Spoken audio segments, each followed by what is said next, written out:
Hello and welcome once again to Crazy Comics and Stories. It's me, your charming and delightful old Uncle Rat Bastard. And at the other end of the series of tubes and wires that we call the internets is Joe, Crazy Writer. How you doing today, Joe? You know, I used to think it was awful that life wasn't so unfair. Life was so unfair.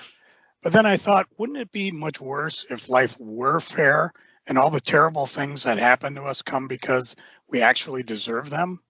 So now I take great comfort in the general hostility and unfairness of the universe. It's not that the universe is hostile. It's that the universe is indifferent. I would take credit for that, but that was actually uttered by Marcus Cole in Babylon 5. Yeah, it is. It doesn't care. It's just there. Everybody dies frustrated and sad, and that is beautiful. They might be giants. Well, hello. It's been how many friggin' weeks since we did one of these live? I don't even know. I know. I mean, I don't remember how to do this. I don't either. It's like we should just say this is our number one show. Ooh, reboot. It's a reboot. Reboot. Those seem to be classy. As you know, the last couple of weeks, I regret the error, but I was not available to podcast. The first one out in the world doing things. Well, sort of. The first one I was up at a lake, which was gorgeous because I didn't have to do anything. You know, it was just my wife got to borrow her boss's cabin for a while, and we went up there, and they had great internet. So I would just sit and kind of do my thing, and Chris would be working, and then all of a sudden she'd be done, and she would have a meeting for an hour, and she'd say, "Hey, let's go sit down by the dock." So we sat down by the dock. Water, breeze. Didn't need a bay. We had a gorgeous lake. I mean, yeah, it was a Wisconsin lake, but it was clear. It was sandy. We went swimming. It was just lots of fun. And then, of course, generally when I do get-togethers with people, people say, "When you're around?" I say, "Well, Tuesday, Wednesday are usually my days." "Oh, you're not Friday, Saturday, Sunday?" I said, "No, my work week is then. Always reserve Thursday to do podcasts." So here's how it went last week. We had a cousin get together. When a couple of my cousins passed away, it was a weird weekend. My aunt had passed away, so they had hang on, I'm getting it all confused. Actually, I've had three relatives pass away. My aunt, I couldn't go to her funeral because I had COVID. My cousin's father. And then the same weekend, my cousin, not same cousin, obviously, he had passed away. So as we did the various get-togethers, except my aunts who I couldn't go to, everybody's like, we should get together. I said, "Oh, cool. Any Wednesday, Thursday, Tuesday, I'm ready." So guess which day they decide they want to get together for the first time in like mega years? Well, that would be Thursday. Well, of course. And as much as I'm thinking, oh, I shouldn't do this, I'm also very cognizant of the fact that, yes, we're all getting older. I don't want to even go down the litany of friends that have passed away. Many we've talked about on this here podcast. So, fine. So, again, before we started, I'd mentioned to Cory, I'm very, very hungry because we have a Minnesota tradition called the Minnesota State Fair. And right now, Facebook feeds from people in Minnesota are full of all the yummy foods they're eating while I'm sitting here trying to get a toasted cheese sandwich correct. Well, guess my friends are all like, "Well, when are we going to go out?" Well, a lot of them are going to see different shows. My wife actually went to go see the show tonight. I think Alice in Chains with a few other people. There's not single headlines. Like, I wanted to go see REO Speedwagon Styx, but I work weekends. I can't get off weekends. Matter of fact, my wife's going to a friend's wedding alone this weekend because I can't get off work because this is kind of like the big hurrah. People are taking time off. It's kind of a dead zone between summer travel and winter travel that lasts like right before Thanksgiving. So flights are low, easy to travel, that type of thing. So my friends are like, "Well, what day are we going to go?" I said, "Well, I'm available Tuesday, Wednesday." Well, here's how it goes. The one guy who kind of dominates, he's like, Well, let's go the first. Well, I really can't go the first. And his wife's like, can't we do it Tuesday, Wednesday? Nope, I want to go to first. So I won't be around next week either, Corey. Oh, good. Yeah. But, I'll be out at the fair eating stuff. I'll bring you some donuts or something. Actually, it doesn't even mean anything because you can get cheese curds and donuts almost anywhere now. Well, and the other thing is there's this traveling group of people. I forget their name, but they set up in different parking lots every weekend. Yeah, we have one like 4 blocks from us. A bunch of food trucks and stuff. And they have one is your Pronto Pops and the all of that. The next one is your cheese curds and the last one is the mini donuts and stuff. And Not they all even have like somebody doing pseudo Chinese egg rolls or something. It depends on where they're setting up and everything, because I went and it's the people who set up at fairs, and when there's not a fair for them to set up at, they set up at like the parking lot of a shopping mall or some other huge big box store. Well, we ran across one that time we were geeking and went to the Blue Soda Shop. Yes. And there was some donuts, I think, right there. So we even a restaurant that closed down, used to be Romolo's Pizza, sets up, and they have food trucks parked in the back, and they take off after making their food, and then they come back and they park at night. They've actually reopened the restaurant, which my wife and I keep forgetting about because every time we're like, hey, let's go out to eat somewhere. And we could walk 2 blocks and do it. Here in Chaska, we're getting one of those food truck festivals where wrestler ODB will be setting up her food truck, which is called the Meet and Greet. Cool. And not only can you get stuff, but you can get T-shirts that say, I'll beat your meat if you pull my pork. I personally would like to get a T-shirt that says, I don't want to go anywhere that's not within 10 miles of a Target store. Actually, somebody said that on that show I love, the Jason show. Jason actually said that because his co-host went camping. I mean, really camping, like up in the Boundary Waters where there were no cell service. Everything was packed in, packed out. She was explaining portage, going through a canoe portage, where you have to put it on your shoulders. And the host, Jason, who is no means any type of camper, outdoor, sporty spice type thing, was aghast. And he said that. He said, I don't want to go anywhere that's not within 10 miles of a Target. And then, of course, somebody brought him a T-shirt and gave it to him and said that. I have often said for me, camping and roughing it is staying at a hotel that doesn't have Turner Classic Movies. As I'm getting older, I used to sleep on the ground.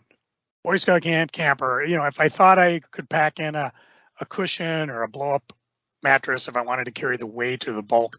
But I recall sleeping on the ground. Now it's like, boy, just even sleeping on the couch, I feel like, oh, God, what the hell did I do to my side? I would, if it wasn't for the thousands of people out there, Corey, I would love to get you out there because they previewed a pizza, pickle pizza with creamy ranch. And it looks terrible, but everybody who sampled it on the various TV shows I've seen are all like, this is really good. And it would just be fun to run through there and try to find those really weird foods.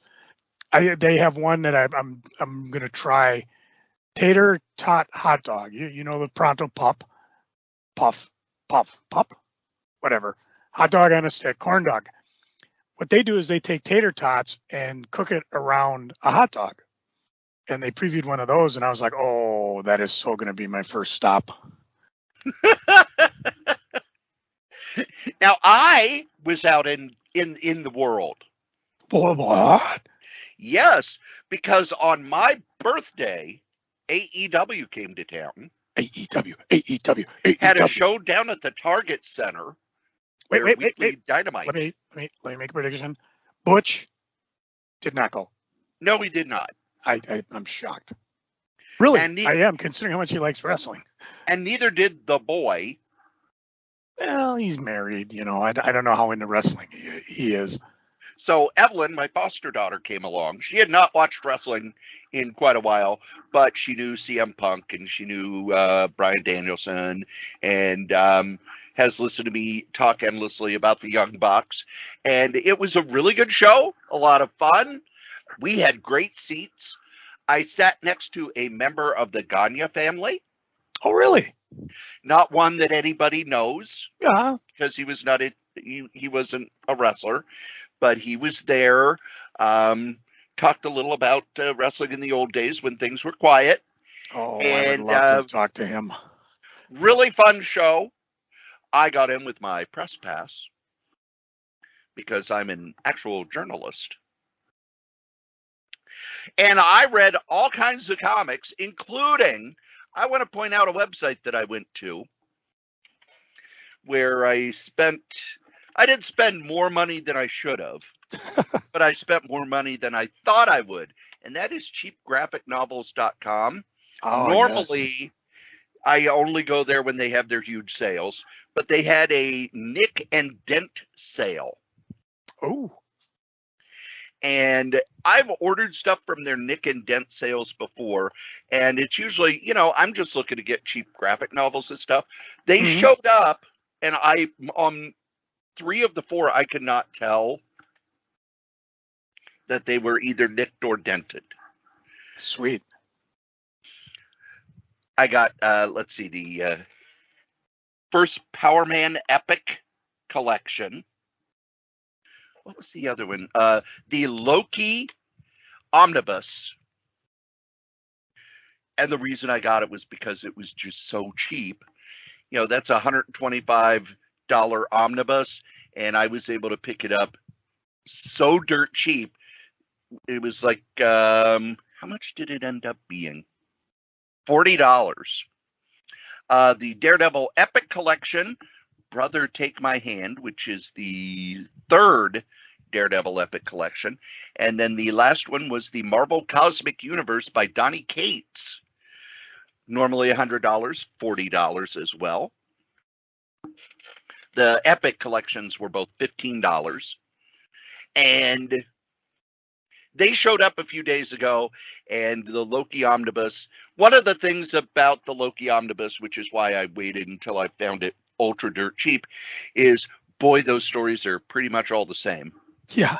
Yeah, he was just an evil. He should have had a mustache to twirl. He was so evil. Well, the problem is something happened to Odin, and Loki takes over Asgard.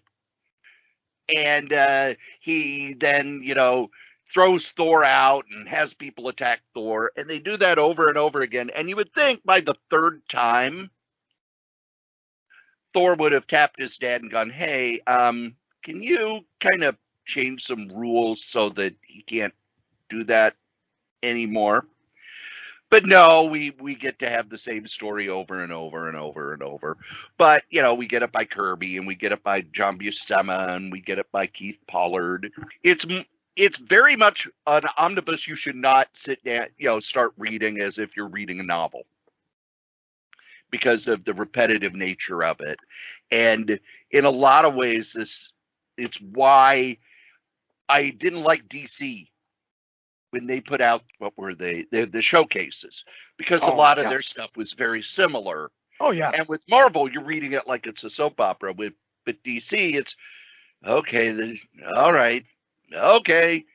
Gosh, it's the same story. Audience. It's the same story again. When you're reading it month to month, you don't realize how formulaic it gets. Right. Plus, you were never guaranteed back then you'd find the next issue, which is why, as I would collect comics back in BC before collecting and I discovered a comic shop, I would oftentimes just look in the back. If it said to be continued, I would put it back, because there'd be no way I'd ever be guaranteed to see it. And the big thing about the DCs was, you're going to pick up a Superman comic, and there's going to be a different Superman comic the next week. But, oh, this is Superman with Batman, or this is Action Comics, which had backup stories, etc., etc., etc. They didn't expect their fans to sit and read them one after the other, after the other, after the other. Plus, they were aimed at a younger audience than Marvel. And kids don't mind the same story over and over, as anyone with a child and Disney movies knows. Absolutely. Well, there were a comic show and then the following day a toy show, as you know, because I list them, almost every time. So I was able to pick up some stuff. I've actually been behaving myself because this is kind of, to finish the toy show, the first toy show was, actually the comic show was Saturday. I was limited by two things. The comic show started at 10, and I had to be on the road by 10:30 so I could get to work. Fortunately, it was in Bloomington. And I ran across a couple things, and I really didn't buy a lot. First off, I ran into, I don't even know if he's a listener or a show, a guy, Steve Henninger, and he's doing a graphic novel with Lance Ward called Cream of Steve, and he gave me a sampler of it. I haven't read it yet, but I'm kind of interested to see what it's about. If it's based on Steve's life. I really didn't get a chance to talk to him much because he ends up, it's con. He was selling stuff, so he was busy. I did pick up a couple things from Granite City. Tim was down there. Hey! And of course, I had them a minute ago. Now I don't know where they went. The first one was a book I was trying to find. I for some reason, during one of those $1 shows, I picked up one of the books. It's a book called Two Step from Warren Ellis and Amanda Connor under the Cliffhanger logo. So I can't tell if this was wildstorm.com, if this was back in the Wildstorm days, or if this was after DC picked it up. So if you hold on a second here, I'll fire up the old atomicavenue.com and put in Two Step. And let's see, it's a 3-issue series. It says a little different than the average 4-color experience. It's a humor book. Let's see, sight gags, such as a rat smoking a cigarette, cat going to the bathroom. Characters are pleasingly polished in appearance. Well, Amanda Connor's doing the art. So I'm glad to have found that, because I don't know why I picked up the first issue. Probably just because I saw, Ellis and Connor's name in the dollar bin. I thought I'll pick it up, and then realized, oh crap, 3 issues. I'll never find the other one. The other thing I picked up was Doomsday Clock hardcover. Tim had it at half price. So, and I actually read it, and I'll talk about that a little bit more when we get to Freaking and Geeking, because of the rereading section and stuff. At the Comic-Con, mixing them up again, the next day was the toy show. Remember this combo, because it's going to come up again when we get to our show segment. One day there's going to be a show, next day is going to be a toy show. And I picked up, I walked around, I'm not looking to buy a lot of things. I'm still kind of in my clench mode from, hopefully you guys listened to the extended freaking from last week. So I'm not really digging like I was, looking for things that I think I can flip. I did see something cool, though. There was a place, and of course I lost the business card. They had a 1970s Jaws game based on the movie. And it's one of those games where I think like you take pieces out and you're trying to beat the timer. In other words, I think you're taking junk out of the jaws of the shark. And then eventually enough will be taken out where it'll snap shut. And if you happen to have your fishing pole in when it snaps, you're the loser. It was an interesting game. One of those, I remember seeing a Sears catalog thinking, oh, that's kind of cool. But as a kid game, cool. Now as a collector game, you're kind of like, oh, it's kind of interesting. And it was priced pretty good. I behaved myself. I only bought a couple Matchbox cars, a commemorative edition of the London bus, and a emergency ambulance. But I did find a guy selling comics, and I picked up a couple signed comics, a Green Lantern #1 signed by Jeff Johns, so you know exactly which one it was, and then a Midnight Nation, which is one of Joe's comics under the Top Cow logo, where J. Michael Straczynski signed it. This was one of those, 1,500 signed by, and I got like number 86. The Green Lantern was number 166 of only 500. And then I picked up the entire collection run for $1 a piece of Superman Birthright. So, and we had talked about it in an aborted show, which I suppose we should mention eventually. I've talked about it. Okay, good. But yeah, we were talking about the hardcover, and I was going to buy the hardcover, and I just didn't make the budget. And then I found this, and I'm like, well, holy cow, for $12, I got the entire thing. Not quite as nice as a nice hardcover with maybe some behind the scenes stuff, but serendipity, baby. So that was what I bought at the comic shop. You can tell it's been a while, hasn't it? The comic show / toy show. Same thing. I could only spend an hour there. They started at 9, but I had to be on the road by 10 to make it. Now, if that wasn't enough, Cory, I'll have you know, these past 3 days, I have visited almost every comic book shop in the Twin Cities. Because, of course, it's that time again when I'm running around passing out flyers for the Microcon 3 comic book show. I'll mention the date because we're going to mention a little bit later on in the show, September 24th. And as part of the thing, just to help out, I hit everybody in town. So we're talking, there was a few shops that already had them. I hit our buddy Steve at Cedar Cliff Collectibles.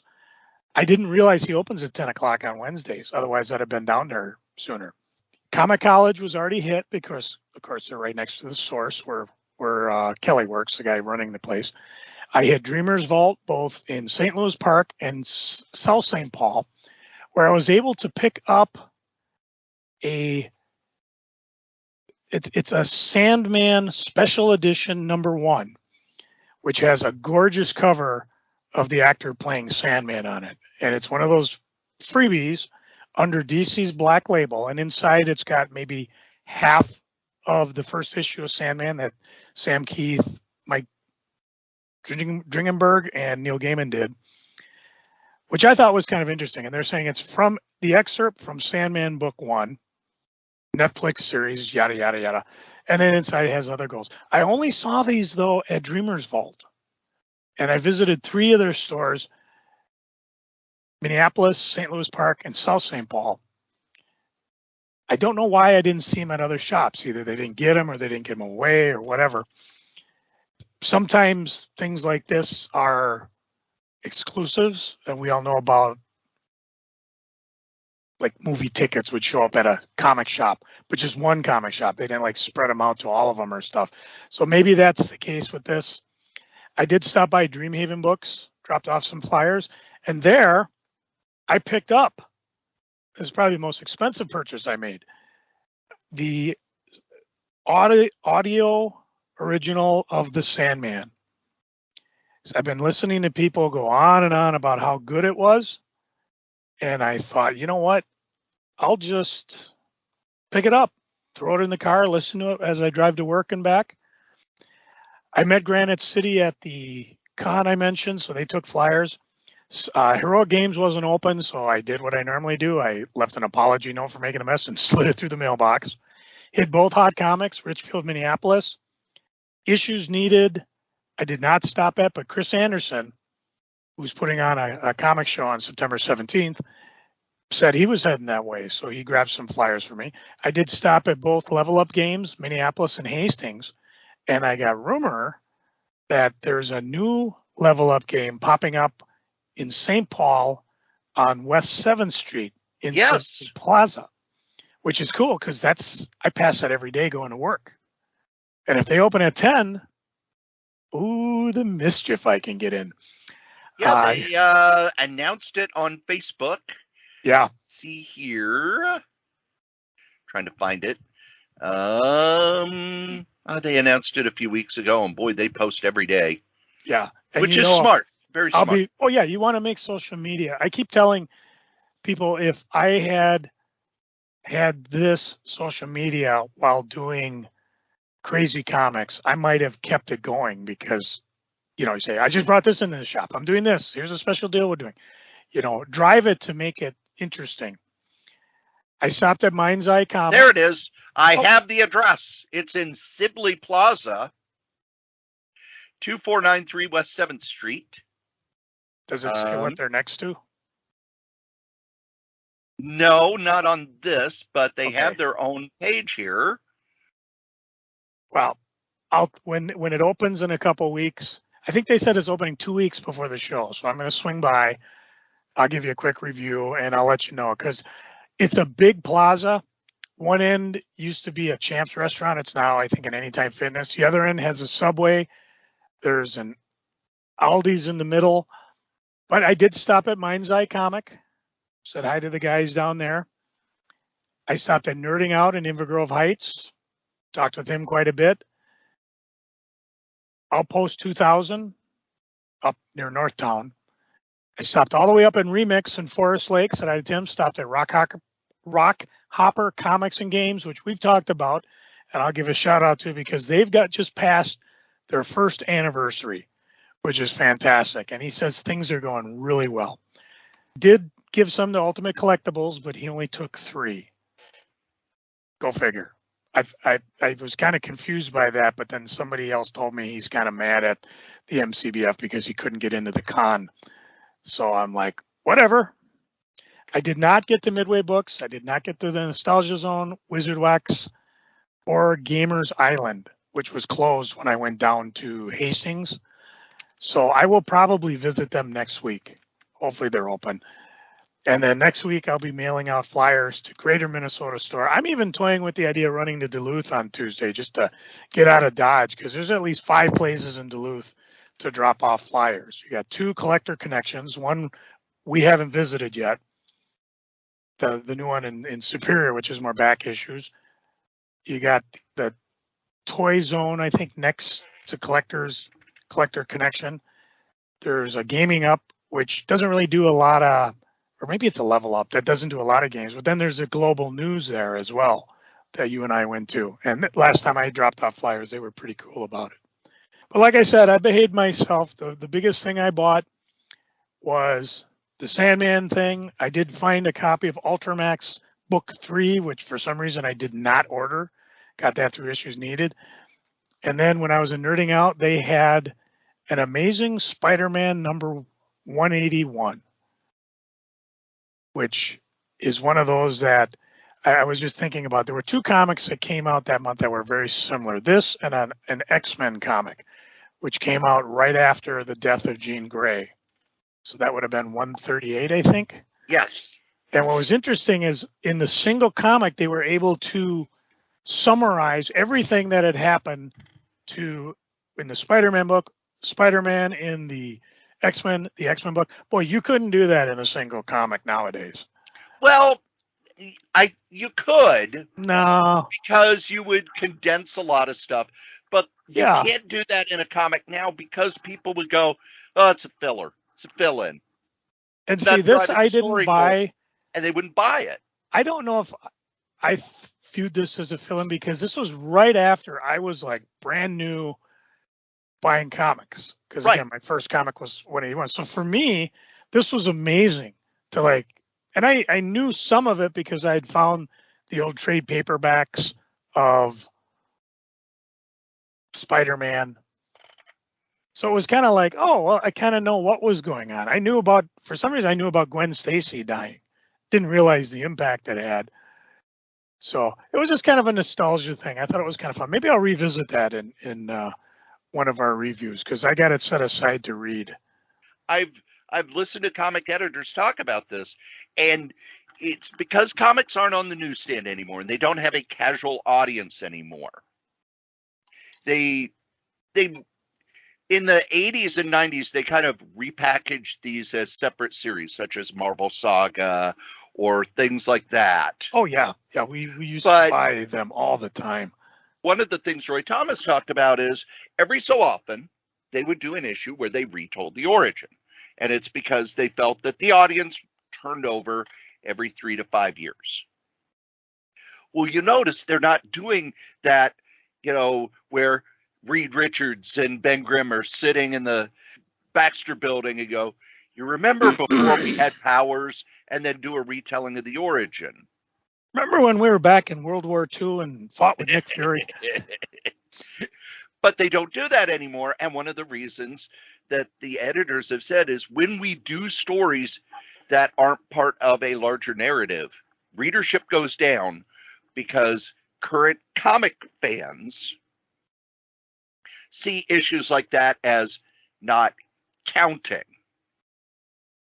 which is very weird to me as someone who started reading comics in the 70s, and that was sort of a way for a creative team to kind of do a reset. It's when Roy Thomas came on the Fantastic Four, his first issue was a retelling of the origin, and then he went from there off in his own direction. And the first issue that you're talking about, that was Marv Wolfman's first issue, where he's saying, okay, here's where everything started, and I'm going to go off in a different direction now. And you remember what he did. Oh, yeah. He was like, okay, every issue up to issue 200, something huge is going to happen. Well, and of course, right away in 182, he brought back Rocket Racer. Okay, they weren't all good. But then the trivia and the question big wheel. comes. The big wheel, yes. The fight of the century. Telling you people, check it out. But it did get better because they got rid of the Spider-Man wanted by the police. They actually referenced the Spider-Man novel that had been published. Yes, because that was written by Len Wein and Marv Wolfman. Mm-hmm. They let Peter graduate. They killed off Aunt May. No, she got better. Don't worry, I don't want to panic people. But and she died again. Yep. But it was just a role of a lifetime. And then she got married. And whatever. Now, there was something that came up over the last couple of days that I read, and it really filled me with a sense of dread. Brian Hibbs, we've talked about in the past, is an ultimate micro analyst. And he's talking about, he has almost a 5-part column. It didn't start out that way, but it ended up that way, where he talks about how Diamond is, and I'm trying to be polite, messing around with retailer discounts again, including what I'd call legacy guys like him who used to cap out at 55%. And now suddenly Diamond's like, okay, everybody's at 50%. Well, what Brian brings up the point is that Diamond Comics treats their shipping as a profit generator. No other distributor does that, which is always kind of the current pull from the retailers. I don't want to jump ahead because I talked to a lot of the retailers as I was visiting all the different shops about how business was. You order graphic novels from Penguin, and I think you can order everything except Image, Diamond. There's a few, Source Point Press. There's a few others where you can't order them anywhere else but Diamond. You can only order comic books through Diamond or Lunar. But for the most part, if you want comic books, Diamond is pretty much it. And even Diamond's not shipping them the way you would expect them to. There was a lot of pushback because, especially was it Penguin, when comics would show up and they were all damaged because they didn't pack them. Right. And that's the way books are sent. They box them, pack them, ship them, because if they're damaged, they rip the cover off and return them. That's just the way it is. Everything's returnable. Well, comics aren't returnable. And it took a while for Penguin to change that, and I think they're still going at it. But I was talking with one retailer. He says Diamond they don't ship everything together. It's almost like, okay, you order 50 Spawn. They're not in one box. You might get 3 in one box, 50 in another, or whatever, 5 in another. They're not all together, or they're mixed in, making unpacking extremely time consuming. That was just a report for one thing. But Brian Hibbs came up with the thing that a lot of the retailers now, especially a smaller one, may not get the full tiered discount because it's only generated once every 6 months or so, and then you're stuck with it. Everybody starting out gets 50%, and then based on your order patterns, you'll be adjusted, which itself is tough.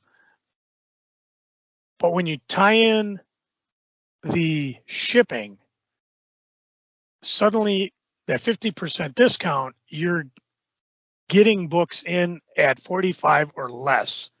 And Brian figures any book, any comic book, he gets at less than 45% discount, he loses money on. And there's no reason to carry it. Even if it's 100% sell through, because of the shipping charged on that, he does not make enough for that title to be worthwhile. I don't think most comic retailers work that way. I know I didn't. I was always cognizant of shipping, especially during the retailer wars when we busted into from 1 to 3 distributors, and suddenly my shipping costs tripled, especially when Cap shut down their warehouse locally and they had to ship stuff to me. I thought that was kind of scary because that could also explain when I was working Crazy Comics. Even though I was selling out of books, I was always breaking even. I was never making money. I didn't microanalyze everything because I just threw my accountant told me to throw shipping in the cost of goods sold. So yeah, okay, here's a Ultramax comic. Okay, I get 40% on it. Well, by the time I tack shipping on per book, that means it's probably more like 35. And to make it even worse, Diamond only gives you a better discount the more you buy. Right. But he can make more profits buying through the book distributors, especially the graphic novels, because there's no shipping involved. And most of them sound like they're giving. It used to be like when I looked at book distributing, it was like the best you would get would be 20, maybe 25% on a special, but you could return them. And now it's the graphic novels are not returnable, but you get upwards of 50% if you agree not to do it that way. I find it hard to believe like Barnes and Noble are doing it that way, but that's significant. And when I talked to a few of the other retailers, they said that's kind of a headache, kind of tracking what's coming, being that periodicals are time sensitive. If I don't get them, I will go 9 miles down the road to another shop and pick it up. I said that Ultramax book, the only reason I found it at Issues Needed is because I was talking with them and I asked them, because, oh, do you have this? And they did, which was cool. And they looked it up on their computer, which I thought was even cooler. I never had that because they weren't around. They can look everything up and say, yeah, we got it. It's in stock. And they dig and, oh, here it is. It's just covered up by something else. So kudos to them for the extra work. But so anyways, the point being is, I don't know, Cory, if you've read this series. I read his, and I actually have pulled up some numbers since you were talking. And that's what I wanted to get your take on it, because for me, it gave me a cold feeling, and also that headache I got in the back of my eye when I used to deal with 3 distributors back in the 70s. Even Tim, when I talked to him at Granite City, he's like, yeah, we're moving our books over to another distributor because that discount's too big to ignore. Yeah. So Comic Cron and ICBW, They do a sales report every year. So I have the charts here from 2016 to 2021. In 2016, graphic novels were a little over 500 million, and comics were a little under 500 million. Since then, comics have stayed about the same, while graphic novels have gone to $1.5 billion. Say that again one more time. In 2016, graphic novels were a little over $500 million. This is complete, all sold, all of them. A little over 500 million. Comics were a little under 500 million. In 2021, comic books 435 million, a little under 500 million, and graphic novels $1.47 billion. Graphic novels have gone up 300% in the past 5 years. Readership is moving toward graphic novels. Comics are staying the same. Your monthly comic is staying the same, which is why both Marvel and DC have started their sort of all-you-can-eat services. The Marvel Unlimited and the DC Universe, where you pay a certain amount a year. And the thing is, Hibbs talks about how the comics would sort of amortize the cost of the graphic novels. Historically, when you go back to the early part of the 20th century, let's take Tarzan. The Tarzan novels would be serialized in a magazine called Adventure, which came out every week. And when there was a new Tarzan novel, it would be, okay, this week, chapter 1 of Tarzan, chapter 2 of Tarzan, on and on and on and on and on. Then when it was done, it would be collected and put in a book. And that continued through even the 60s and early 70s for science fiction and fantasy books. They would be in magazines and then collected in a book. They don't do that anymore. Nobody buys science fiction magazines. Nobody buys fantasy magazines. Nobody buys fiction magazines. What is it? Analog and fantasy and science fiction. They're lucky if they sell 25,000 copies. That is an old model that doesn't happen anymore. They just put out novels. Comics have hung on to that printing style far longer because of comic shops. And what's happening is that the prices are getting to the point where it's not going to be economically feasible for comic shops to do that anymore, because comic book sales are flat. They have not gone up. They haven't gone, well, they went down in 2019 and 2020, of course, because of the pandemic and such. But they've pretty much stayed about the same. Now, here's the other thing that ICV has. Hobby game sales for the first half of 2020 were $20.3 billion. This is for the whole year. For the whole year of 2020, hobby game sales, $20.3 billion. In 2021, they were $20.69 billion. So game sales are going up. What it is, if you have a comic shop and you are primarily focused on periodic comic books, the Wednesday Warrior crowd, they're not growing, but everything else is. The games are growing, the toys are growing, the graphic novels are 3 times what they were in the past 5 years.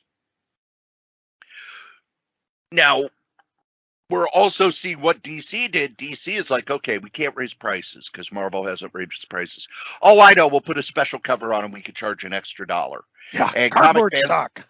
Comic fans like the special covers. So it's kind of a stealth price raise. But in a lot of ways, the periodical comic, we've said it for years and years and years, is kind of a dinosaur. And sales are showing it. I think the people who still buy monthly comics are like you and me. People in their 20s, like your daughters, they're just going to buy graphic novels. They don't want to bother with a monthly when comic. they want, if they think about it. Yeah. Just like how people buy books. People don't go, oh, I need to make sure that I get to Barnes and Noble every month to pick up the new issue of Aboriginal science fiction. No, it's they go to the book section. They go, oh, this book looks cool, and this book looks cool, and this book looks cool. And comic publishers, the smart ones, have moved into we are book publishers. And you're getting more and more of that. And that's why I point out, when I say DC is being stupid by trying to drive people back to periodicals, it's not a feeling. It's hard numbers right there. And the fact that they have cut the number of graphic novels they put out, their comic sales are the same. They're not putting out as many graphic novels, so they're not making as much. Now, will that change with the new ownership? We're going to talk about that later. But when I read Brian Hibbs' stuff, there are two things about it. First is he's already been moving toward graphic novels anyway. Yeah. As his clientele is. But the second thing is he's still, like a lot of people who've been in the business for a long time, he's stuck in an old mindset. Just like you had Cap City. You didn't have to pay shipping. You just went over to the warehouse and picked up your stuff. San Francisco always had a distributor there. And he just drove to the warehouse and picked up the stuff. And I still remember his columns back when he first had to pay shipping. Lost his mind. Now, here's the other thing, that the book distributors, you're still paying that shipping. They just hide it in the cost of the book. Also, they put together special deals, kind of like we have a special deal when we're with Discount Comic Book Service. We pay $7.50 for shipping. Mm-hmm. Well, they just sent me a big old honking box that arrived by FedEx via 2-day shipping. There is no way it costs them $7.50 to package that, to pay for the shipping. I imagine that shipping costs $20, $30. They put that in the cost of the comics. Diamond's not going to do that because that's not their business model. Same for the other comic distributors. And if they were to hide the cost of shipping in the cost of the comics, I don't think people would complain about that. They would look at the cost of the comics they're getting and go, okay, I need to work out a way to make a profit off these books, rather than I'm working out a way to make a profit off these books, but oh my God, the shipping is killing me. Does that make sense? And the reason I ask is not because I don't think you're smart enough to keep up. It's, did I explain that? Did I explain the idea I have? I think so, because I'm following you as a former comic shop person. I'm not sure if a non-business orientated person necessarily followed along. Okay, look, when you go to the grocery store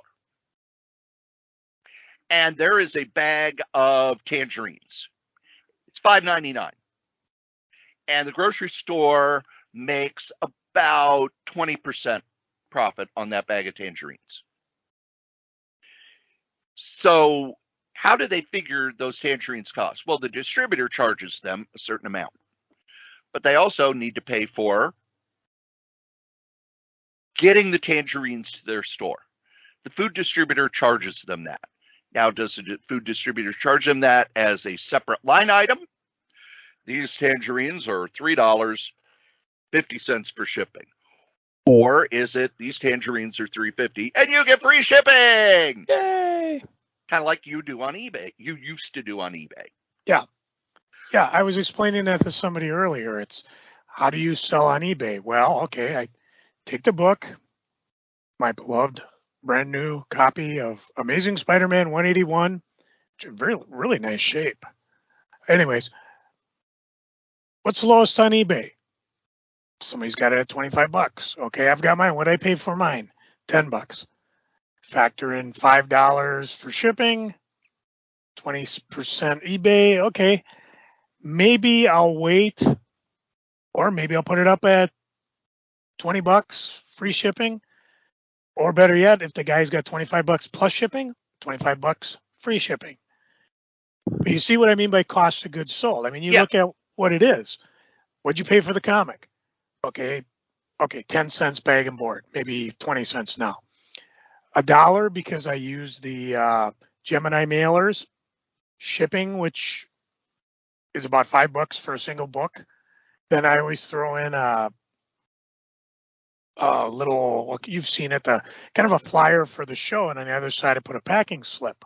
As a sidebar, it's always good to put a packing slip in there because if the label gets damaged, there's a way to get it back to you or to the person it belongs to. Otherwise, it goes in the lost letter office and is never seen again.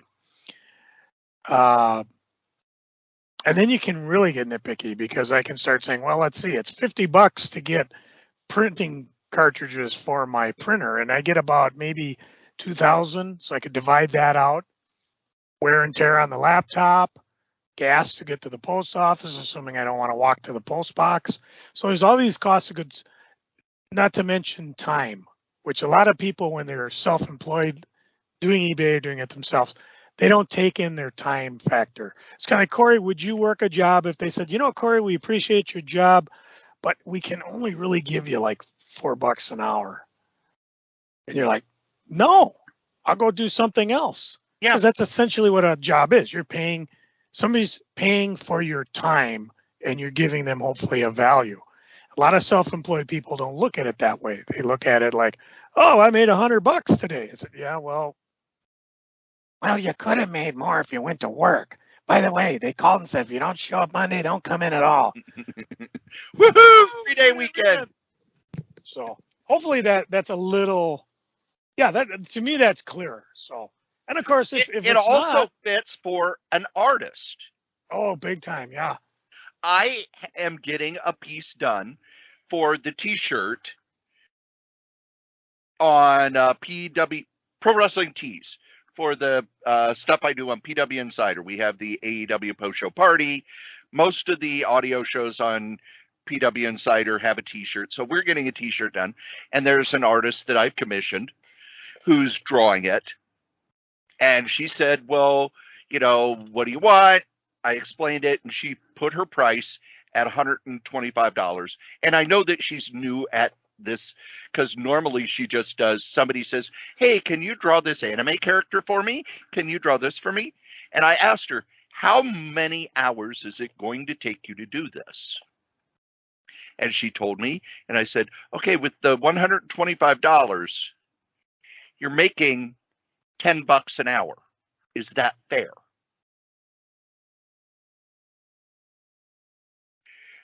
Because a lot of people will go, wow, $125 for an art piece, that's kind of expensive. But if it's going to take the person 12 hours, they're making $10 an hour. They make more working at Target than drawing that art for you, where they may have to do numerous versions, et cetera, et cetera. It's the same with the comic shop. And I always wanted to explain this at Shinder's, but we didn't. But I think you and I did explain this when people would come in to buy to sell us books at Hot Comics. When you weren't there, I would say, now, here's da-da-da-da-da, Joe will come in and take a look. The only books in here are worth this much. And we're going to he'll offer you at most half. And they would, the eyes would bug out and they'd go, but it's worth, these 5 books together are worth $200. And I said, right. But I've got it there, and there. So we already have them on the shelf. We haven't sold them at the price that they're worth. And from the profit of this sale, Joe needs to pay rent, lights, heat, air conditioning, insurance, salaries. Because, when most people come in, it's worth $100, so I want 90. No, you're not going to get that unless it's something that if I ran a comic shop and somebody had a book that's worth $100 and he said, I want 90 for it, unless the person right behind him wants to buy it, there's absolutely no way I would buy it, grade it, price it, and then inventory it for a $10 profit. And people don't understand that. Now, there are some places that are way out of line with it. A half-price book and magazine always bugs me because they offer you literal pennies on the dollar. But GameStop is another one where people go, well, they only offered me $3 for this game that they're selling for $20. Yeah, did you ask them how many they have? Because if they've got 15 of them, they're going to be storing it and paying taxes on it, and they need to make a profit on it for that store to continue. Well, like when I sold the shop, I pulled out all the boxes that were in back and put them out. I had, I swear, 4 boxes of not the death of Superman. But yeah, the return of Superman. Yeah, everything beyond that. Everybody had that, and 2 years after it was over, everybody was selling it. Yeah. Now, does this mean that the periodical comic is going to go away? I have been saying for 40 years that the periodical comic is probably going to go away. And one of the things that boggles my mind, we hear all these people who, oh, well, I put my comic on Kickstarter. You want to know why I'm not going to pay for your comic on Kickstarter? Because I go there and it's all right. Here's my 32-page comic. What's the lowest tier where I could get the physical comic sent to me? $15. Your comic is not worth $15 when I could buy a professionally produced Marvel book for $3.99. It's just that simple. Yes, there are people who are going to do that. But for the average person, well, you could get the comic mailed to your house. The cheapest tier is $15. Oh, but if you want a sketch in it, yeah, a sketch would be cool. And I would pay premium for that. But at the lower tiers, it's a waste of money. Which is why I will back graphic novels or hardcovers or things like that. Because then, yes, the price is still too high, but at least I'm getting value for it. And I think the other thing that you and I both have been hammering on since the show started, if you're a comic shop and you're just dealing in periodical comics, you're not long for this world. You've got to expand and become a pop culture store. Just like I said, with hobby game sales up by a third. There's next to no business that is growing that fast. Graphic novels up over 100% from 2018 to 2021. 300% since 2016. Nothing is growing that fast, not even pharmaceuticals. It's all in the type of shop that you're going to have. Are you going to have the kind of shop you want, or are you going to have the kind of shop that customers want? And a lot of these older shops, and Brian Hibbs is a great guy. I've talked to him a number of times.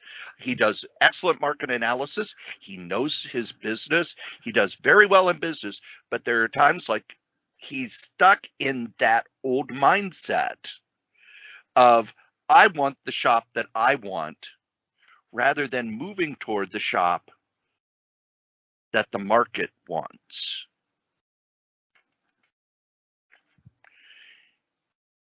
And other than that, how have you spent your last 3 weeks, Joe?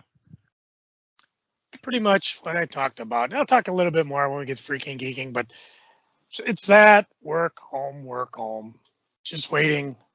Like I said, I'm trying to figure if I'm going to take I was actually going to call you and say, hey, blow off Tuesday. Let's go to Duluth for the day. We'll hit the shops, have dinner, come back. But I know you can't do that. Yeah, because I'm at both jobs on Tuesdays. I know. Remember how I said that I had put in to no longer work on Fridays? Yeah, that was a great comedy bit. Well, here's the thing. They've asked me to do 2, and they threw bonuses at me. But here's the thing. I also get off early. Ooh. So, and then they haven't asked for any after that. So maybe I'm just helping them get over the hump. Cool. But then I've had a couple bills come in that I won't talk about on the air, but I'm going to be pulling some overtime. Because you get that bill and you open it up and you go, the eyes bug out like you're the old cartoon character. Holy cats! And it's okay. When they call for the overtime and they offer bonuses, I'm grabbing all of it. I just wish some of the overnight staff would get caught drinking on the job again so I could get those wonderful sleeping overnight shifts.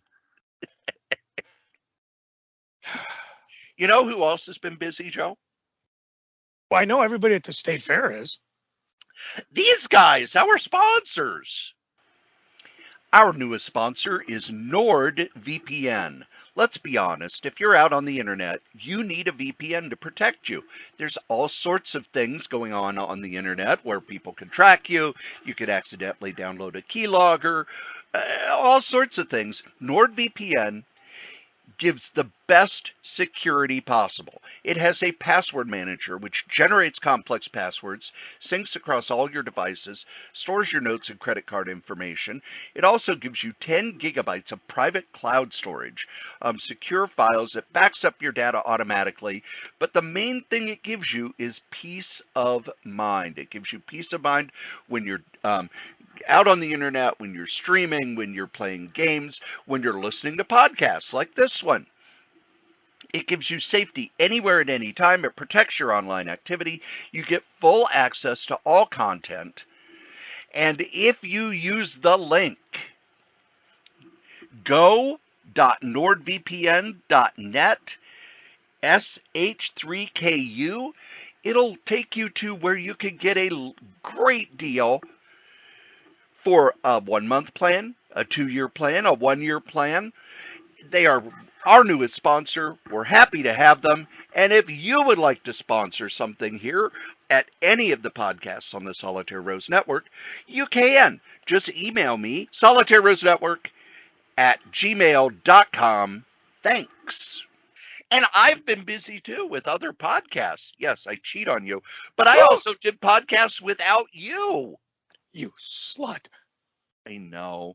I did a podcast on public domain that I've been threatening to do. And I talked about one of the things that Joe and I do behind the curtain is I will throw topics at him and he'll say whether he's interested in talking about them or not.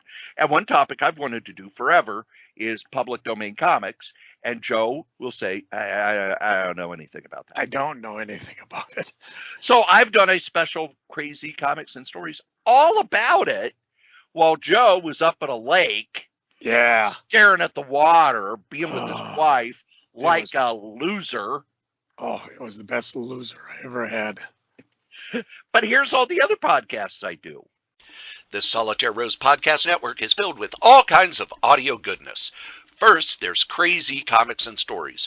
It's been going since 2010. It drops every Monday, and it has me, your charming and delightful old Uncle Rat Bastard, and Joe Crazy Writer talking comics, shenanigans, and whatever we're freaking and geeking about.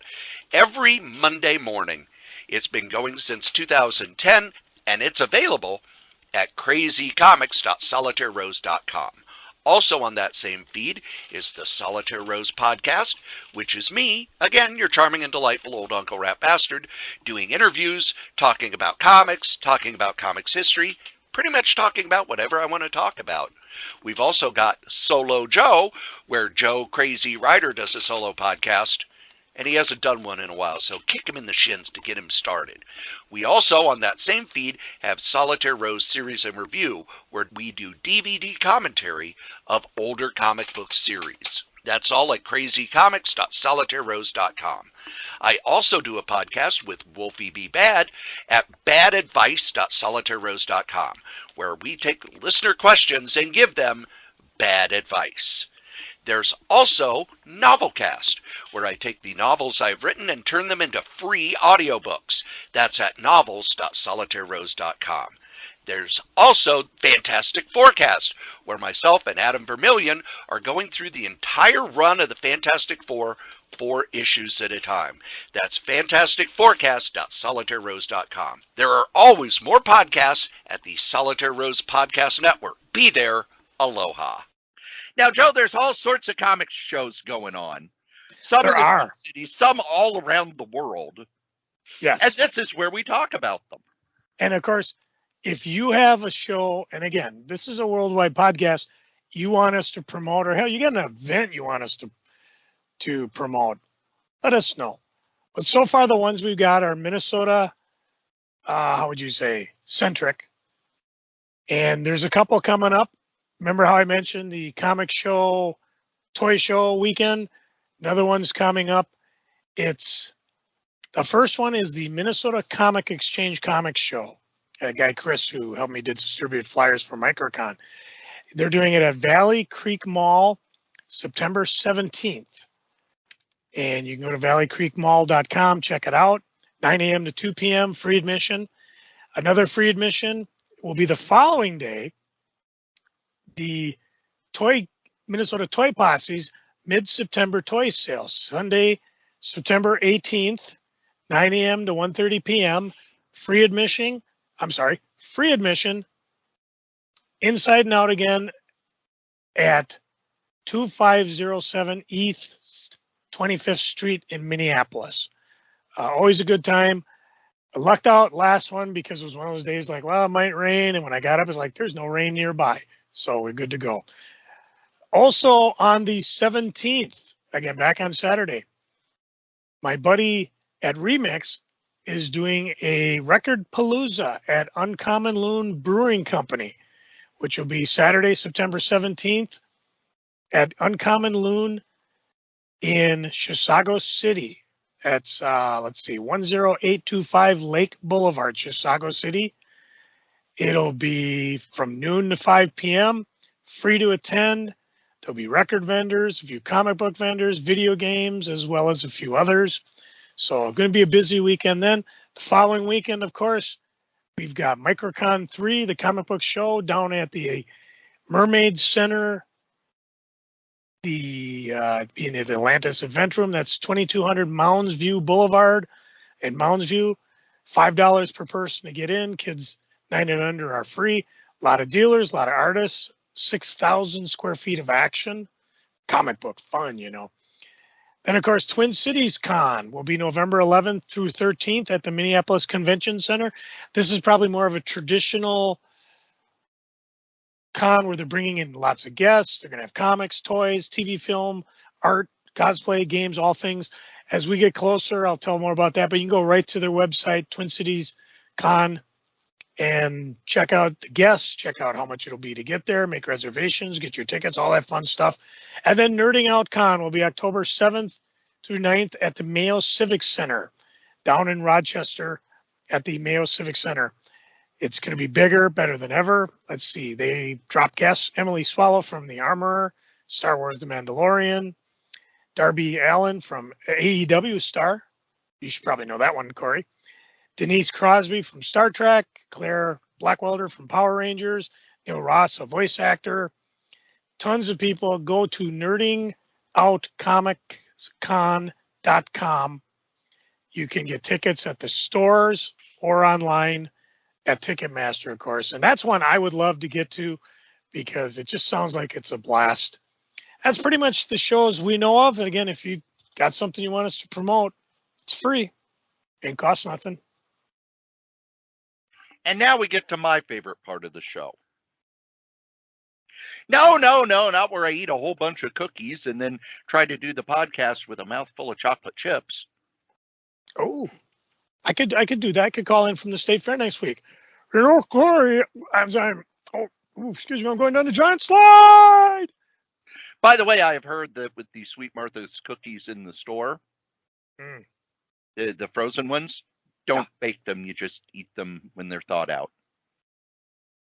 Don't know if that's true or not, No, but not true. that Not is true. what has been reported to me. They're in the frozen. That's if you like raw cookie dough and all the dangers it comes with.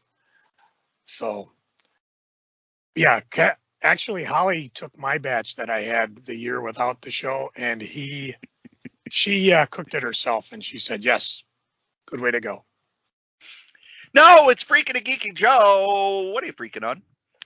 I'm going to get super serious for a while. I'm going to talk about testicular cancer because it can be found at an early stage when they're small and haven't spread. Very rarely does it cause symptoms that lead to medical attention. Most of the time, a lump on a testicle is the first symptom, or the testicle might be swollen or larger than normal. Some might not cause symptoms at all. The best thing you can do is give yourself, talking to guys, your own self-examination. You can have doctors do it as well, but you know if something new is there. I say that because I found something doing a testicular self-exam. And yeah, that's been waiting real heavily on my mind. I found it right before my hernia surgery because they give you that soap to decontaminate your body. Yes. And as you're down in the zone, you're like, oh, that feels odd. And I forgot about it. And then I had COVID with a pink eye chaser. Recently, to be comedic about it, rediscovered it, and it's getting bigger. So I make a doctor appointment. That was beginning of August. I saw him last week. And he's like, yeah, we're going to have to send you to urologist. Or no, first they sent me to an ultrasound because, again, it could be anything. If you look on WebMD, they said usually a lump in your testicle will be kind of on the side. It's very rarely under it. I've got like a marble under my nut. And it doesn't hurt. Yes, guys, don't be a pussy. Talk to your woman or your wife about mammograms. Talk to them about gynecology exams. For you to be squirmish because you don't like the way it feels when you're pressing on your testicles, or you don't like prostate exams, stop being such a pussy and man up, because this could literally save your fucking life, okay? So I'm going to say about that. But as I'm examining my testicle, it's like, oh, okay, tender. Wow, that doesn't feel like anything. There's like no nerves on it. And again, like every other dumbass in America, I go, oh, WebMD. It could be a benign. It could be a blocked tubes. Guys, we got a lot of tubes down there, in case you didn't realize that. It could be very aggressive. It could be not aggressive. I don't know. So you go in and you have the ultrasound done, and yes, it is attached to the testicle. What I found interesting is that, just like I talked about when I had my colon exam, why do the youngest women possible get into this field? Okay, maybe it's just that they there's money in them there nuggets. No, you start on the lowest level. Well, it's hard to say. It's kind of like the old, you start in the mailroom at the corporation. You start at the place that no one wants to work. Because I talked to, you got the least seniority. Yeah, and I talked to her, and they're very discreet about it. Obviously she's going to have to look at your scrotum, but I'm kind of like, I'm 57. I've had 2 hips replaced. I had hernia surgery. I'm way beyond modesty. And she laughed because she's telling me a story about a guy who was like in his 80s coming in for an exam. And again, you're not going to her unless they think they found something. And he thought they were going to do it through the clothing. When he found out they had to lower the trousers, he left. And she has no idea if he ever came back. And like I said before, I always laugh because Pat Gruber was always, my old partner was always, I don't want to get no prostate exam, until his doctor read him the Riot Act about, I go up in the stirrups every 6 months. I don't want to hear about you tired about a 10-second finger in your ass. Just get it done. Sorry, way sidebar. anyway, so they took a lot of pictures. They looked at both testicles, which is good. They go up and check the kidneys because all of it's connected down there. And I got a call the next day that I'm going to have to make an appointment with a urologist who will decide what to do. The freaking is I don't see her till October 4th. I'm talking to you on the 25th of August. And I got this call on Tuesday. Or was it Wednesday? I don't know. It's been a hell of a week. So obviously it's not a big concern because like in the case when Pat was trying to figure out what was wrong. What would you say? I want to say it was with his colon, but he was having gastronomical trouble. And they took pictures and they go, we need you to come back in. Why? Well, there's something on the kidney. And that's how they found out he had kidney cancer. Again, another disease, totally no symptoms. Not related to what Pat was going through, but he had to deal with it. Good thing he did. And I asked her about that. I said, I know you're taking pictures of kidney, and here's where I'm coming from. My friend, they found it. But if you found something, would you see it? And she goes, yeah, you probably would. I mean, and you're not going to catch like little tumors, but if there's something there, we will definitely call you on it. The only reason I'm not, oh my God, freaking is because in Pat's case, he got an order stat. He was in the next day getting not an ultrasound, but well, I guess it is an ultrasound. This, what do they call it? What I get for free when I go through the CTX machines at work, So they obviously it's not something like, okay, we got to get you in right away. They're like, okay, go make an appointment, And I'm pretty sure there are guys who don't make an appointment, but mine's coming up over a month away, which freaked me out. So we will not visit this again until after October 4th. In the meantime, the takeaway is, guys, Google it, figure out how to do a self-exam for testicular cancer. Warning signs and signs of it: if you got a lump or enlargement on either testicle, a feeling of heaviness in the scrotum, a dull ache in the abdomen or groin, a sudden collection of fluid in the scrotum, pain or discomfort in a testicle or in the scrotum, enlargement or tenderness of your breasts, or back pain. I only have the lump, and it doesn't hurt, it doesn't feel heavy, it doesn't ache, it's just there. And it was kind of like, yeah, there's a lump where it shouldn't be. So anyways, that's as serious as I'm going to get today. And that's part of what I'm freaking on. Cory, I'm going to throw it to you. What are you freaking on? We've had another passing in the world of comics. This one hurt because it was Tom Palmer, who is 81. Yeah. Tom Palmer has been inking at Marvel since the 60s. And the way he got into comics, he was referred to Marvel, and Stan took a look at his stuff, gave him a Doctor Strange story to draw. He drew it, and Stan said, I guess it's okay, but it's not good enough for us to give you the assignment. And Palmer then said, well, do you have any work inking? And it was, well, Gene Colan's doing the next issue. Would you like to ink that? Now, I've seen Gene Colan's pencils. A lot of people have. They have, in a number of comics, published directly from his pencils. And every inker you will ever talk to will talk about how it's very hard to ink Gene Colan because of the way he uses shadow and gradation in his pencils. Tom Palmer was able to do it in a heartbeat. Handled it perfectly. Stan thought it was the best Gene's pencils had looked, hired him, gave him a contract. And what it was when you were on contract with Marvel, you're still a freelancer, but it's okay. We will give you this many pages at this much per page for this amount of time. And he's stayed at Marvel ever since. He's probably best known for his run on Tomb of Dracula with Gene Colan, inking John Buscema all over the place, but especially on Avengers. But he inked at Marvel from the late 60s until just recently.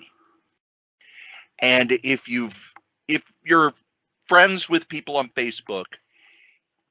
Everyone who knew him talked about what a gentleman he was, how polite he was, how happy he was to be in the business, how he was a joy to work with, how he always hit his deadlines.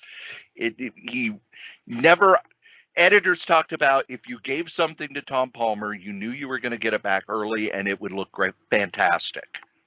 And in a lot of ways, that's all you need to have a career in comics. Once you get your foot in the door, if your stuff looks good and you're getting it in on time, they're happy with you. And his son wrote a wonderful piece because his son also works in comics, was an editor over at Wizard and has worked in comics all over the place as well. Wrote a wonderful piece about how, to everybody else, he was this inker extraordinaire, et cetera, But me, when I was a kid, I would wait for him to get done because he was home all the time. And when he was done, we could do things. And that's one of the things about the older creators that I love hearing those stories about how, I like this job because I could work at home. Kurt Swan, when he was at our convention, I was at the bar talking to him, and he said the best thing about the job was if he knocked off early, he could go fishing or go bowling or go do something. So I was like, yeah, I'd wake up at 8 o'clock. I'd be done with everything I needed to do by noon. Have the rest of the day to just fuck around. And Mark Evanier talks about this on his blog every so often. People will say, well, why don't you do a Golden Age panel anymore? And he'll say, look around the convention. How many Golden Age creators are there? And he said it's starting to get that way with Silver Age. And it's starting to get that way with creators from the 70s as well. So as we always say, if you get a chance to meet the creators that you loved when you were a kid or a teenager or even into your 20s, just thank them for what they did. Talk to them about their career. They are a treasure trove of wonderful stories. Tom Palmer's work is going to be missed. He was one of those guys who, if I saw his name in the credits, I knew that whoever the penciler was, his stuff would look the best it possibly could. The rest is all entertainment type stuff. Neil Gaiman has been promoting Sandman all over the place. Yay! But one of the things that he said was, yes, we are the #1 show on Netflix. And it's been reported, Nielsen puts out statistics, but the problem with Nielsen's statistics is that they're second, third, or fourth hand. But they say that Sandman is the #1 streamed TV show in the world. But Neil Gaiman has said that it is so expensive, it may not get a second season. So please watch it all the way to the end so that Netflix knows that people like it and want more. And to me, the fact that this is a #1 show and they're still saying, oh, don't know if there are enough viewers.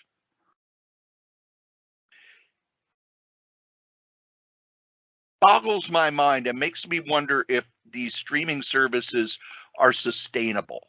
Because last year, the #1 TV show on network TV was Chicago PD.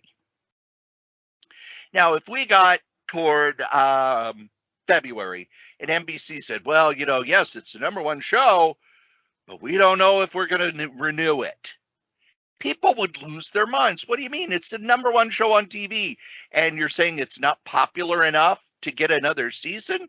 That's crazy. And of course, it doesn't work that way because NBC was like, oh my God, Dick Wolf here. We're going to shovel barrelfuls of money at you. We're renewing it for 2 more seasons just so you keep doing this show. Whereas with the streaming services, they're like, we don't know.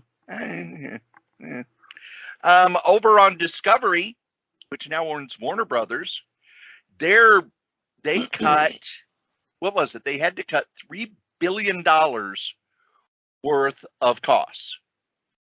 And one of the ways they did that was canceling money that was allocated for movies and series, or movies that were already done were shelved so that they could take a tax cut write-off on it. That means the completed Batgirl movie $90 million. Shelved. Nobody gets to see it.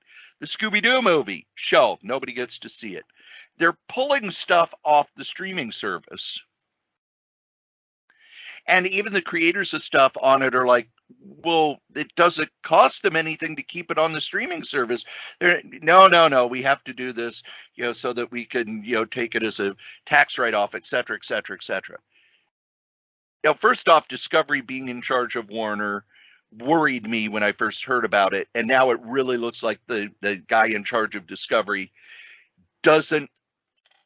he has his own way of doing things. If you know Discovery networks, they're all reality freak shows.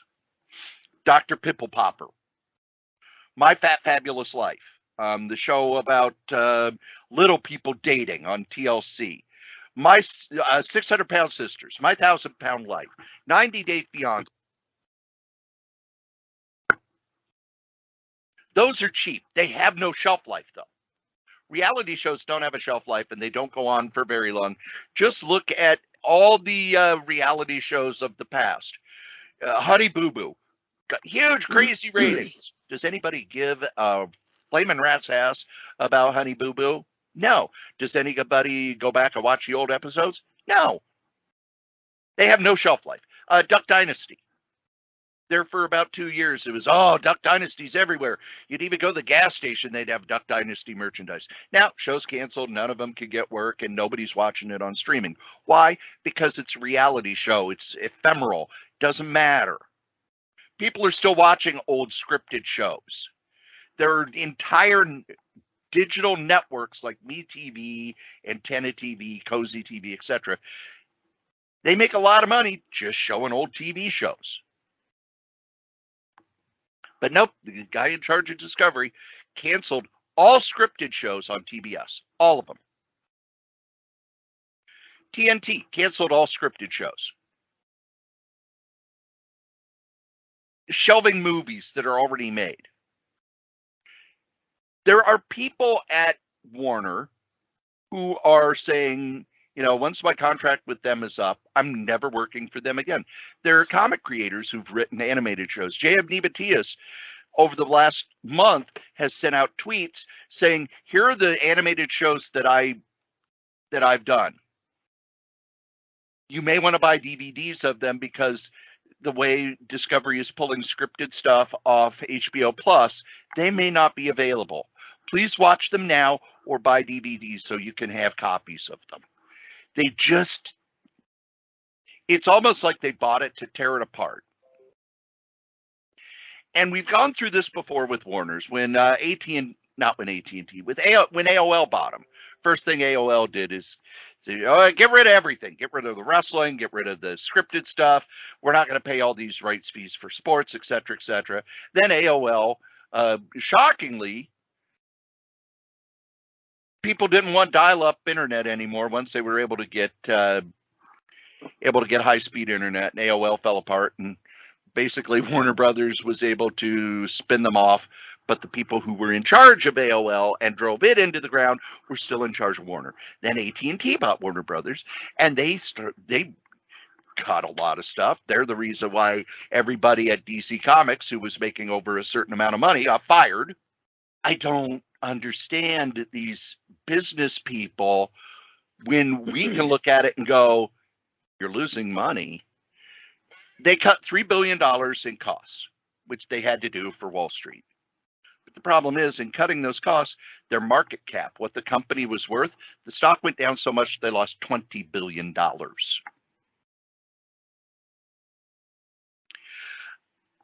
I'm going to tell you right now, Joe, if there's something you like and something you're going to watch more than once, physical media, because streaming is the golden age of streaming is over.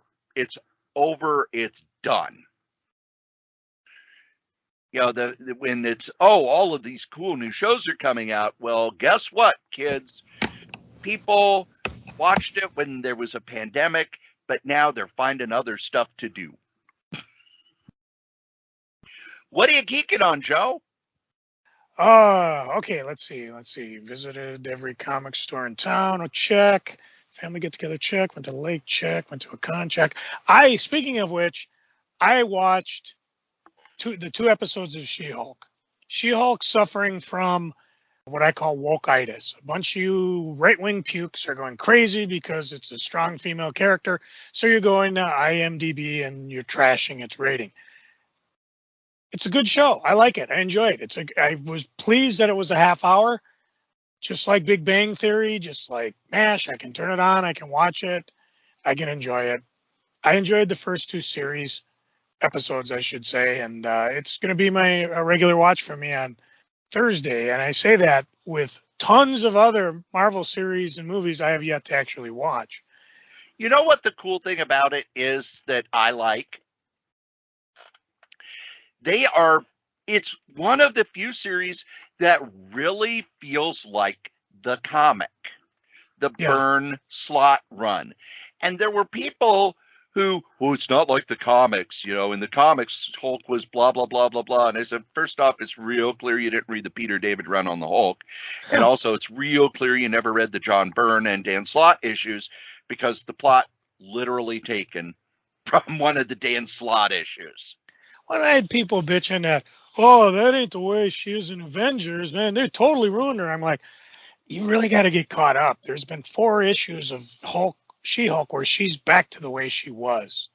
Kind of like our old buddy Dags bitching about the female Thor. I'm like, dude, that's like, how long ago was that? 5 years ago? 6 years ago? Oh, like 7 or 8 now. Yeah, it's over. You're stuck in a mindset. You don't get it. Speaking of another show, and you touched on it, absolutely loving Sandman. And I'll give you a clue as to how I know these are 2 shows that have it. My wife's watching them. She-Hulk, she enjoyed. She won't mind spending 30 minutes. And Sandman is a little rougher. I don't think my wife likes shows you have to think about. I think she just wants, which is weird because I watch her watch Supernatural, and I'm like, good Lord, woman, what the blankety blank are you watching? People screaming, people getting tortured, and that's her relaxing. She wants a show she can watch and just sit on her phone, and which again annoys me no get out, because occasionally, especially like when we were watching Babylon 5, I got to stop and go, you probably want to watch this. Just a little guy who's been torturing the person has a Psychor logo. Anyways, Sandman, she's been enjoying. We took the first 6 onesie-twosies. What I'm loving, absolutely loving, is the way Neil himself is very much involved in this, has changed it and altered it for today's TV. Again, some of the references, there's a public group I'm on called The Sandman. It's a great group, mainly because Neil's on it, occasionally. It's run by Amanda Pike. So if you're looking for Sandman groups, you see the public group, you'll see her. You'll also see me pop up here and then. Because, we have our own history with Neil, especially when people are, why doesn't Neil draw? And it's like, hey, I got a drawing from Neil. And again, they don't tolerate racism. They don't tolerate homophobia. They're not tolerating gatekeepers. You come on there and you say, I don't like her because she's black. Boom, you're out. So all that bullshit nonsense is away. Yeah. I would have loved a nice, pale, goth, skinny, tank-topped Death. But the actress, and forgive me because I don't have the names up right now, home run. Absolutely loving it. For me, what's exciting, it's a 30-year-old story. I know what's going to happen. I know what should happen. I'm expecting certain things. There's certain things that are pulled off. I can ask, hey, why didn't they do it this way? Why didn't they do it that way? A couple examples. And again, if you haven't seen it, skip over this. If you have read Sandman comic, don't, whatever. I have read the scene from Sandman number 7, book 1, where Death comes and claims the old Jewish fiddler. Seen it, read it hundreds of times. When I saw it on the Sandman, I was tearing. That's acting. To get me something, I know what's coming, and I'm almost bawling. On the other hand, when they did the one where she picks up the baby who dies. And again, she's not killing them. She's just there when you die to get you moving on, give you a friendly face. She picks him up. There's no dialogue between them, but she's reading what the baby's saying. In the comic, I can barely read it without tearing it when the mom comes back and crashes to her knees. No, they didn't do that in the show, and I was braced for it. And Neil said, we thought that was more torture porn. We didn't need it. It was dramatic enough the way it is. And it probably weighed heavily on people who have had children die on them. Another one that I just didn't get. Somebody was complaining, did not like the way despair was shown. Why has it got to be a overweight middle-class woman wearing Crocs? And I asked Amanda, the moderator, can I put this picture up from the wake of despair in, I think I said despair, maybe I said desire, I don't know.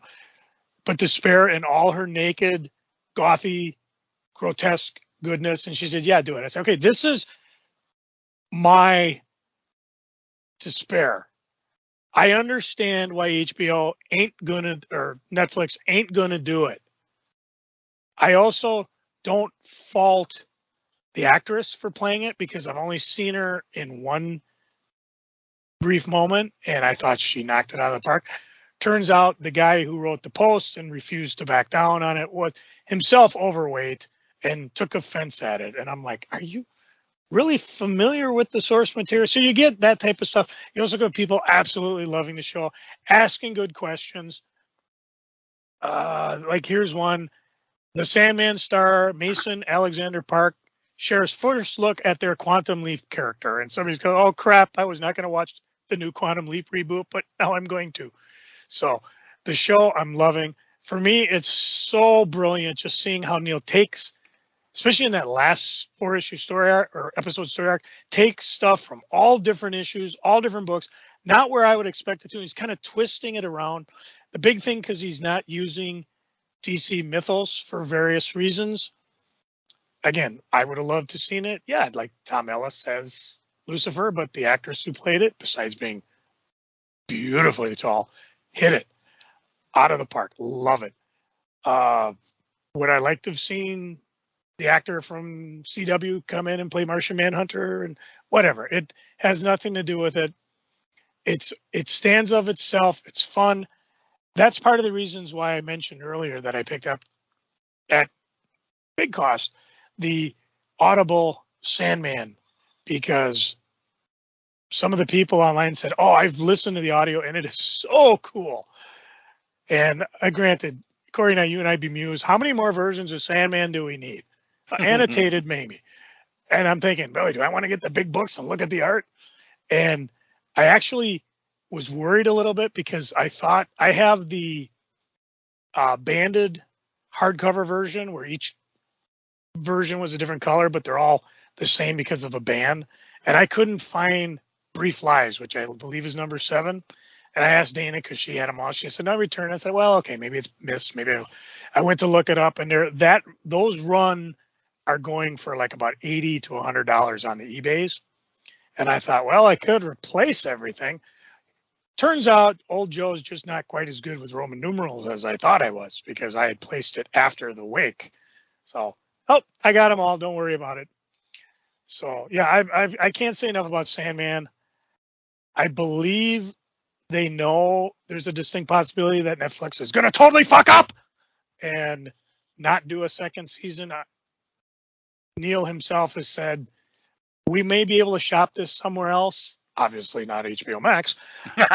So, yeah, we'll see what happens. So, on the reading storefront, I've been reading lots of stuff. I've read the 3rd book of Iron Man, Books to Korvac, and I may be checking out of this because I wanted to read. You don't have to. Oh, it's over? It's going to be over, and a new creative team starts in December. Oh, okay, so I got maybe one more book I can read, and then I'll read the whole run, which is cool because it ends kind of neat. But I just wanted to read the Korvac run, and I got on it too late. I reread Superman Phantom Zone. which was a series, again, Steve Gerber, Gene Colan, tons of other people as well. Well, I guess they included the final chapter from DC Comics Presents, which kind of tied into it, which again was written by Steve Gerber. But boy, the original series really stuck with me. And I gave Cory a scan of the one that sticks to me to this day. And basically it's kind of a, Zod runs amok and Superman is pissed beyond anything he ever had been because Quixel died trying to get everybody out of the zone. And as soon as Zod is done wrecking at the other end of Metropolis, is Superman just standing there. I've been waiting for you, Zod. There's something we have to discuss. Charlie Quixel, he's dead. You're going to have to pay for that. And Zod, who looks a little like Yul Brynner, forgive me for not trembling, Gale, but what am I to fear in light of your moronic code against killing? Superman attacks. You're right. I can't take your life, much as I'm tempted. But my code doesn't say a damn thing about battering you within an inch of it. And then Superman thinks as a seemingly lifeless, unconscious Zod's in his hand. And there are moments when I think I should chuck that code altogether. Steve, if you were alive, I would tell Cory I need his number. I have to call him and tell him how incredible that panel was. It stuck to me to this day. I read this in the golden age of my collecting because I loved the series and I just absolutely love it now. And I picked this up in a trade paperback where everything is pretty and it does include the DC final chapter, which again, dull me, didn't realize Steve wrote. Speaking of the Brief Lives, Volume 7 that I missed, I read it, so enjoyed it. I'm just loving it. Part of me wonders, the big debate, who, if there is a new series, Netflix, I'm looking at you, is going to be Delirium. Lots of different actresses, and it's absolute fun to read. And then I did pull out Death, the deluxe edition, and I haven't read these in ages. This has everything in it, including her first appearance, the appearance in Sandman, where Facade, that's where Elemental Lady, girl, whatever her name was, passes away. It has Death in Venice in it, which I believe was that the last issue? Yeah. Yep. Including some of the one-shots from short stories, The Winter's Tale, The Wheel, Death Talks About Life, things I don't ever recall reading. So I'm thoroughly enjoying. I've been reading the Sandman back and forth, just enjoying it. Holly, my daughter Holly, absolutely loves it. Dana doesn't have Netflix. Code's coming. I'll tell you later. I mentioned I did buy the Doomsday Clock. I read that as well. Loved it. I don't know if it has any bearing on anything going on at DC right now. Some people say it does, because even within DC continuity, there's a couple different futures that are happening in the regular comics that don't jive with each other.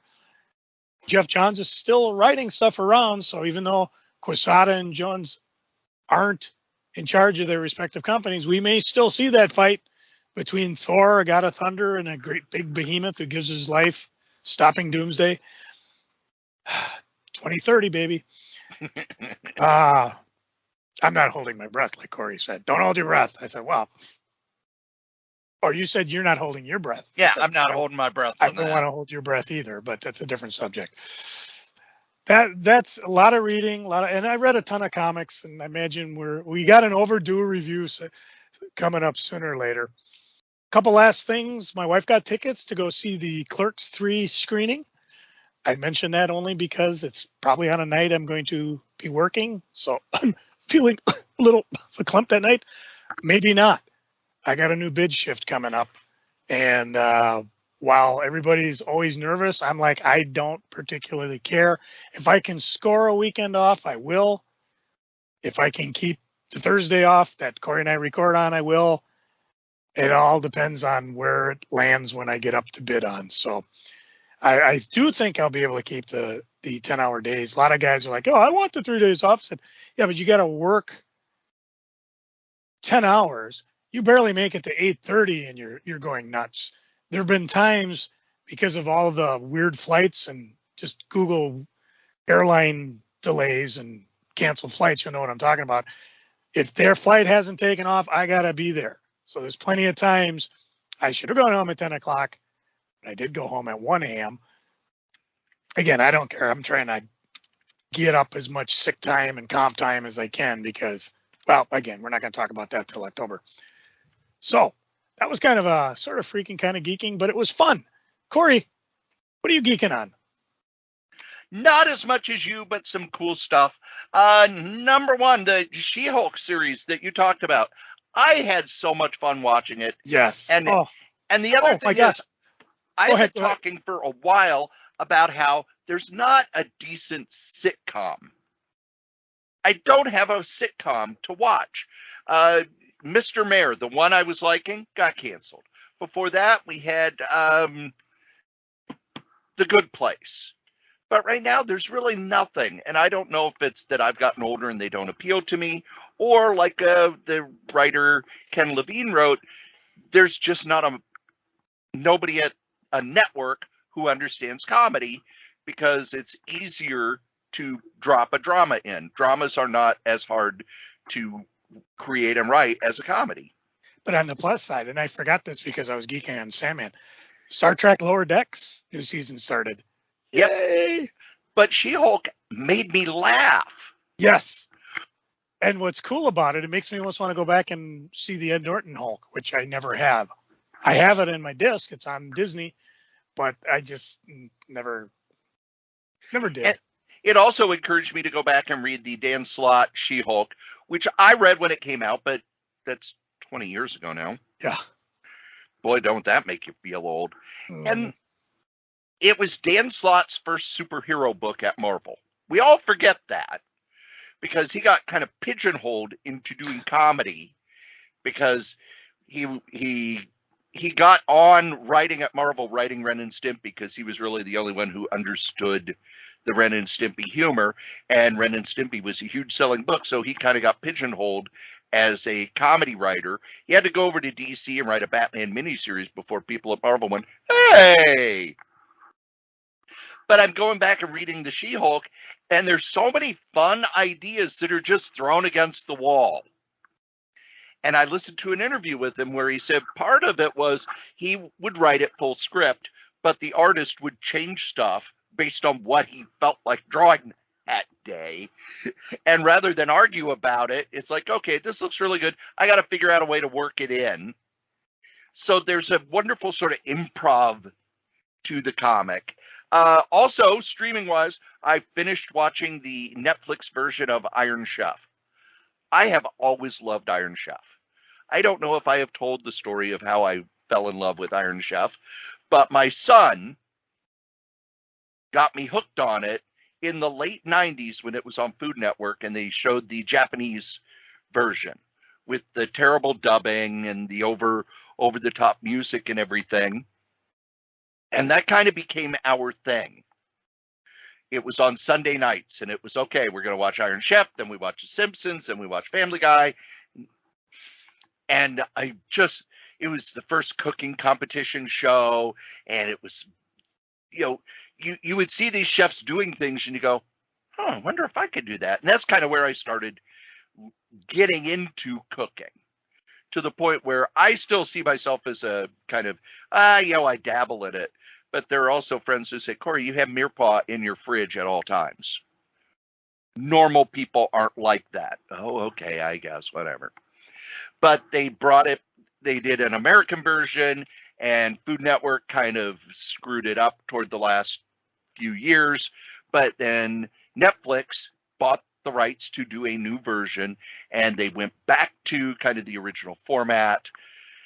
They brought Alton Brown back, and it was, okay, this is about the best chefs in the world taking one ingredient, taking a single ingredient and doing everything they can with it.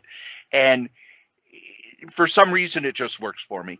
And they did a 8-episode series.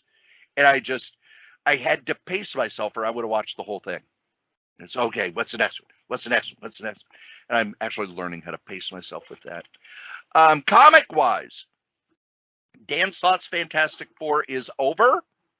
And he even talked about how he put all the toys back in the box. Yes. His last issue was, I'm putting the toys back in the box. He did add some stuff, but a lot of the stuff that he added was stuff that was out there that nobody used, such as the fact that Reed Richards has half siblings. That was stuff that other writers had thrown in and nobody did anything with. So he decided, okay, I'm going to bring that in. He added to the Fantastic Four's origin, but also made sure that it didn't end the fact that Reed feels guilty about the fact that his family is now, superheroes. One of the things that I really liked was there was this device to fix problems with that people had who'd been hit by cosmic rays. And it's okay, Ben Grimm, you could be cured now. And long ago, Byrne did this, where he wants to be the Thing. He likes being the Thing. He's gotten used to it. He's gotten over his angst about it. He enjoys being the Thing. And Dan Slott used that. And there were people who, no, Ben Grimm wants to be cured. It's like, no, he hasn't wanted to be cured for 25 years. He just basically took stuff that everybody did and kind of refocused it so that the next creative team doesn't have to, I'm reaching back 30 years for this. No, we're bringing all this stuff, making it so everybody can use it. The one thing that's a little weird is that the universe is 10 times bigger than we thought. And all I could think the reason for that is that there's something, they even have it in this issue. For Marvel superheroes to go to another galaxy is like, oh, okay. It's like me going to the grocery store. I want them to bring back that sense of wonder. I want them to bring back the idea that Marvel is the world outside your window. I don't think we'll ever get back to that. But Dan Slott did a wonderful job on the Fantastic Four. I really liked the Reckoning War. I really liked how he sort of has moved the Watchers kind of back to what they were originally, which is they observe, they don't take part, et cetera, et cetera. That got all convoluted over the last 50 years, and he kind of hit the reset button on that. Fantastic Four, he's added more characters to it, but adding rather than changing. He is now going to have his own Spider-Man series, and it looks like that's basically, he just wants to write Spider-Man for the rest of his life. Mm-hmm. And Marvel has said, okay, and Mark Bagley, what do you want to draw? I want to draw Spider-Man for the rest of my life. Okay, we're going to give you two guys a book. And then the last thing that I am geeking on, when Mad Magazine said they were no longer going to do new stories and all they were going to do was reprints, and there was thought Mad's going to get canceled. You and I talked a lot about what they should do. Well, I found out, and I didn't know this because I'm not somebody who goes to Barnes & Noble, they have a Barnes & Noble exclusive bi-monthly Mad magazine called Mad Treasures. And it's a $10 magazine that's like the old Mad Super Specials, 100 pages. And I went to Barnes & Noble and picked them both up, and they reprint some of the best stuff from Mad. They also have some of the newer stuff from Mad, but they kind of collect it around themes, and I really, really like the package. $10 for a magazine seems crazy, but that's because we're older. And we remember when Mad Magazine Super Specials were $2.50. Well, when they were $2.50, comics were 60 cents. So yeah, prices go up. Damn. But they're a really good package, and it's bi-monthly. The only problem I have is it's a Barnes & Noble exclusive, and you can't get it anywhere else. It's not available through mail order. You can't subscribe to it. It's not digital. So just like with the Walmart stuff, now I have to go to a physical store every 2 months. Ugh. Thank God I don't have to go to Walmart for those 100 pagers anymore. I miss the 100 pagers, but man, I do not miss having to go to Walmart. Believe it or not, kids, you've listened to us blather on about funny books for an hour and a half. We could go longer. Don't threaten us. And as we say every week, the comic we like the least, we still like better than the comic that you like the most. Joe? I forgot to say I recently bought a toilet brush. Long story short, I'm going to have to go back buy some toilet paper. Oh, I forgot. Hang on, I got this in the script. Cory, Hibbs, Mia, music. Hey, hey, yo! Can somebody call my mama? It's about to get funky up in here. Know what I'm saying? Yeah.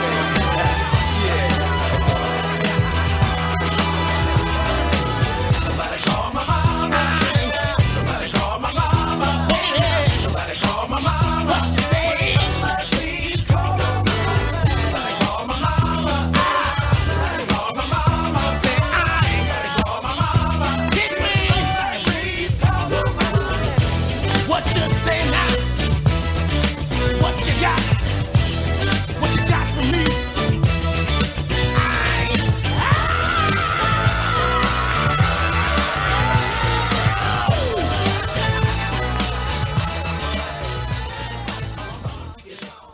We done, bitches!